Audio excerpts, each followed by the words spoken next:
বাসায় বাইরে বেরোতে না পারলে ঘরে বসেই বানিয়ে ফেলুন রেস্টুরেন্ট স্টাইলে রেড সস পাস্তা।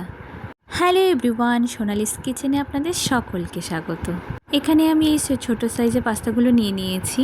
একটি পাত্রে জল দিয়ে লবণ দিয়ে পাস্তাগুলোকে আমি ভালোভাবে সেদ্ধ করে নিয়েছি।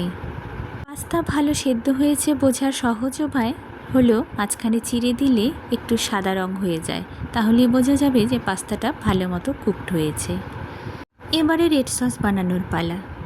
আমি এখানে 3টে টমেটো নিয়েছি 6 কোয়ার মতো রসুন আর 3টে শুকনো লঙ্কা।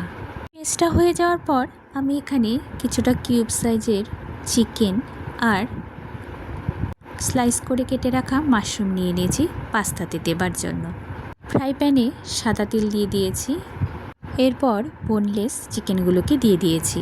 চিকেনটা হালকা একটু কুকড হয়ে গেলে আমি স্লাইস করে কেটে রাখা মাশরুমটা দিয়ে দিয়েছি স্বাদ মতো নুন, কিছুটা অরিগানো আর 1 চামচের মতো গোলমরিচের গুঁড়ো। এবারে মাশরুম আর চিকেনটাকে ভালো মতো কুকড করে নিয়েছি। ভালো মতো কুক হয়ে গেলে আমি একটি পাত্রে নামিয়ে নিয়েছি। কুচনো কাঁচা পেঁয়াজ, কুচনো রসুন আর কিছুটা ধনেপাতা নিয়েছি। এখানে পার্সলে পাতাটা দিলেই বেশি ভালো হতো, তবে আমার কাছে ছিল না বলে আমি ধনেপাতা দিয়েছি। এবারে কুচনো কাঁচা পেঁয়াজ দিয়ে দিয়েছি কুচনো রসুন আর স্বাদ মতো লবণ। এরপর দিয়ে দিয়েছি টমেটোর পেস্টটা। একটু ভালো মতো কুক হয়ে যাওয়ার পরে দিয়ে দিয়েছি 1 চামচ কাশ্মীরি লঙ্কার গুঁড়ো, 1 চামচের মতো টমেটো কেচাপ, কিন্তু এটা অপশনাল। এরপর সেদ্ধ করে রাখা পাস্তাগুলো দিয়ে দিয়েছি।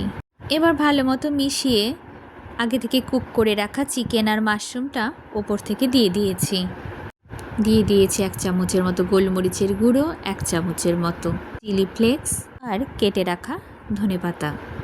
এবারে নামানোর আগে আমুলের কিউব সাইজের চিজ গ্রেট করে নিলেই কিন্তু রেডি হয়ে যাবে রেস্টুরেন্ট স্টাইলে রেড সস পাস্তা।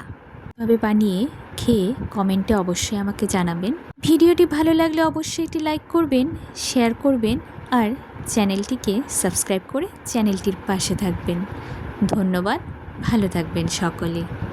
তাহলে আর দেরি না করে বাড়িতেই ঝটপট বানিয়ে ফেলুন রেস্টুরেন্ট স্টাইলে রেড সস পাস্তা।